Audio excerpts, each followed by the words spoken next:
परंतु मैं भागवत इत्यादि कथा क्या सिखाती है?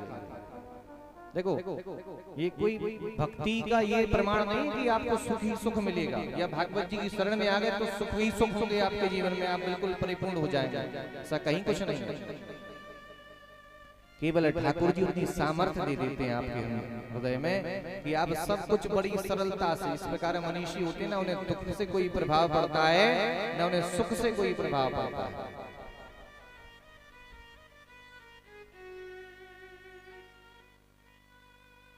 भगवान की शरण में तो और ज्यादा दुख है।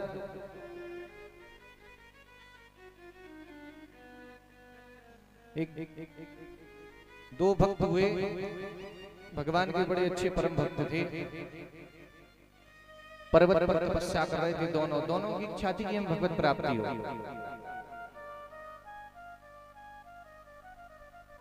नारद जी महाराज वहां से गुजरे तो दोनों ने प्रश्न पूछा, महाराज हमें भगवान के दर्शन कब होंगे?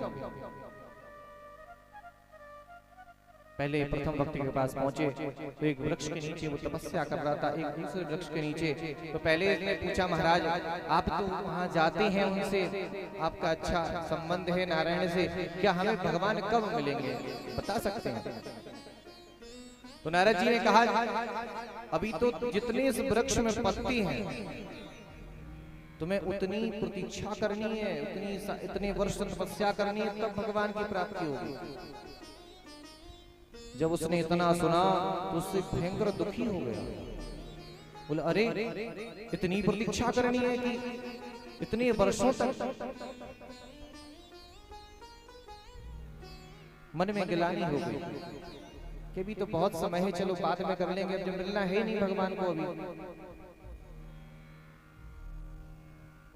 दूसरे वक्त के पास पहुंचे नारद जी महाराज। दूसरे वक्त ने पूछा, प्रभु आपके चरणों में निवेदन है, कृपया आप बता सकते हैं क्या कि भगवान की प्राप्ति हमें कब होगी? नारद जी महाराज ने वही उत्तर दिया कि जितनी इस वृक्ष में पत्ते हैं, इतने वर्षों तुम्हें तपस्या भी करनी है, तब जाकर प्राप्ति होगी। और जैसे ही उसने सुना कि भगवान की हमें प्राप्ति होगी, इतना प्रसन्न हुआ, मानो खुशी का ठिकाना ही नहीं। नारद जी महाराज बोले, तुम इतने प्रसन्न क्यों हो रहे हो? अभी हमने एक से कहा था तो दुखी हो गया। कह रहे, प्रसन्नता इस बात की है कि कम से कम भगवान हमसे मिलेंगे तो ये प्रमाणित तो हो गया कि इतने वर्षों बाद मुझे भगवान के दर्शन होंगे। कहने का तात्पर्य, बंधु धत्ती धैर्यम तु योधीमान सधीरः पंडितोऽथवा। कलयुग में क्या बताया गया है? बोले धैर्य सर्वोत्तम श्रेणी में रखा गया है धैर्य। व्यक्ति को धैर्यवान होना चाहिए।